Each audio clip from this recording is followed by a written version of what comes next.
Hi കൂട്ടുകാരെ, എല്ലാവർക്കും എൻ്റെ പുതിയൊരു വീഡിയോയിലേക്ക് ഹാർദവമായ സ്വാഗതം. ഇന്ന് നമ്മൾക്ക് പൂയംകുട്ടി പുഴയൊന്ന് കണ്ടു വന്നാലോ? ഈ കാണുന്ന സൗമ്യമായി ഒഴുകുന്ന ഈ കൊച്ചു പുഴയാണ് നമ്മളുടെ പൂയംകുട്ടി പുഴ. ചുറ്റിനും മരങ്ങളും പച്ചപ്പും ഒക്കെ ആയിട്ട് അതിനിടയിലൂടെ ഒഴുകുന്ന ശാന്തമായി ഒഴുകുന്ന പൂയംകുട്ടി പുഴ എത്ര മനോഹരിയാണെന്ന് നോക്കിക്കേ. ചുറ്റിനും നിൽക്കുന്ന ചെടികളുടെയും മരങ്ങളുടെയൊക്കെ പ്രതിബിംബം ഒരു കണ്ണാടിയിൽ എന്ന പോലെ ഈ പുഴയിൽ ഇങ്ങനെ തെളിഞ്ഞ് കാണാൻ കേട്ടോ. വളരെ ഭംഗിയുള്ളൊരു സ്ഥലമാണ് നമ്മളുടെ ഈ പൂയംകുട്ടി പുഴയും അതിൻ്റെ പരിസരങ്ങളും. ഇവിടെയൊക്കെ വേനൽക്കാലത്ത് ഇവിടെ സമീപ പ്രദേശങ്ങളിലുള്ളവരൊക്കെ അലക്കാനും കുളിക്കാനൊക്കെ ഇറങ്ങി വരുന്നതാണ് കേട്ടോ. ആ സ്ഥലങ്ങളും അതിൻ്റെ പാറകളൊക്കെയാണ് നമ്മളാ കാണുന്നത്. ഇപ്പോൾ വെള്ളം വളരെ കുറവാണ്. നമുക്ക് നടന്നാണെങ്കിലും ഇപ്പുറത്തെ കരയിലേക്ക് കയറാൻ സാധിക്കും. മുട്ടോളമൊക്കെ വെള്ളമേ ഉള്ളൂ, നമുക്ക് സൂക്ഷിച്ച് കയറാൻ സാധിക്കും.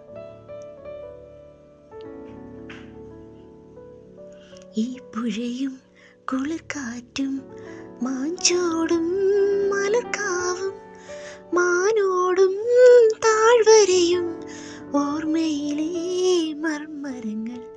ഈ പുഴയും കുളിർക്കാറ്റും. ഇത് നമ്മൾ ചില സീനറികളിലൊക്കെ കാണുന്ന പോലെ ഇല്ലേ? ഇപ്പോൾ ഈ വെള്ളം ഒഴുകുന്നതും ആ ചുറ്റിനും നിൽക്കുന്ന മരങ്ങളൊക്കെ കാണുമ്പോൾ വളരെ ഭംഗിയായിട്ട് തോന്നുന്നുണ്ട് കേട്ടോ. ഇപ്പോൾ നല്ലൊരു ചിത്രകാരനാണെങ്കിൽ ഇപ്പോൾ നമ്മൾ കണ്ട ആ സ്ഥലത്തിനെ, ആ ഒരു ഷോട്ടിനെ ഒരു ചിത്രമാക്കി മാറ്റി വരയ്ക്കുവാനും സാധിക്കും. അത്രയ്ക്ക് വളരെ ഭംഗിയുള്ളൊരു സ്ഥലമാണ്. ഇനി ആ കാണുന്നത് വനമാണ് കേട്ടോ. ഈറ്റയാണ് അവിടെ നിറയെ. അവിടെ കാട്ടാനക്കുട്ടയൊക്കെ ഇറങ്ങുന്നൊരു സ്ഥലമാണ്. ഇടയ്ക്കിടയ്ക്ക് അവറ്റകൾ അവിടെ ഈറ്റ പിടിക്കുന്ന സൗണ്ട് നമുക്കിവിടെ നിന്നാൽ കേൾക്കാനായിട്ട് സാധിക്കുന്നുണ്ട്. അപ്പം നമുക്ക് മെല്ലെ ഈ പുഴയുടെ മറുവശത്തേക്കൊന്ന് കടന്നു ചെന്നാലോ?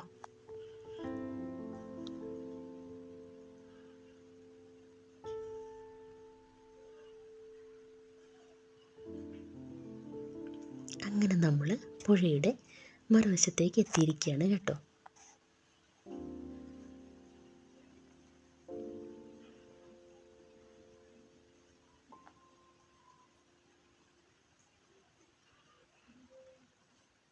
ഇവിടെ ഒരു ചെറിയ വഴിയൊക്കെ കാണുന്നുണ്ട്. ഇത് മനുഷ്യരാരും ഉപയോഗിക്കുന്നതാണെന്ന് തോന്നുന്നില്ല ഈ വഴികളൊക്കെ.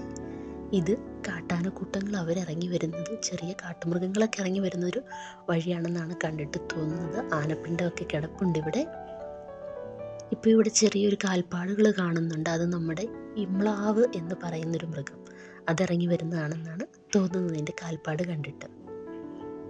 ഇപ്പോൾ നമ്മൾ വനത്തിലേക്ക് കയറുകയാണ് കേട്ടോ. ആ ചെറിയ കാൽപ്പാടുകൾ കാണുന്നത് മ്ലാവിൻ്റെ ആണെന്ന് കരുതുന്നു. കുറച്ചപ്പുറത്തായിട്ട് ഈറ്റ ഓടിക്കുന്ന സൗണ്ടുകൾ കേൾക്കുന്നുണ്ട്. അവിടെ ആയിരിക്കാം ഒരുപക്ഷെ ആനക്കൂട്ടങ്ങൾ നിൽക്കുന്നത്. നമുക്ക് ഏതായാലും അങ്ങോട്ടൊന്നും പോകണ്ട. നമുക്കിവിടെ നിന്നിട്ട് വീണ്ടും ആ പുഴയുടെ ഭംഗിയൊന്ന് ആസ്വദിച്ചാലോ? കണ്ടില്ലേ, എത്ര മനോഹരമാണല്ലേ? അവിടെ വീടുകളൊക്കെ കാണാൻ, പക്ഷേ അതൊക്കെ ആനകൾ തകർത്തിട്ടിരിക്കുന്ന മനുഷ്യവാസം അല്ലാത്ത വീടുകളാണ് കേട്ടോ. അവിടെ ചുറ്റിനും റബ്ബർ തോട്ടങ്ങളൊക്കെയാണ്. സമീപത്തായി വേറൊരു വീടിൻ്റെ അവശിഷ്ടവും കാണാം. അതും ഇതേപോലെ തന്നെ ആന തകർത്തിട്ടിരിക്കുന്ന ഒരു വീടിൻ്റെ അവശിഷ്ടങ്ങളാണ് നമ്മൾ കാണുന്നത്.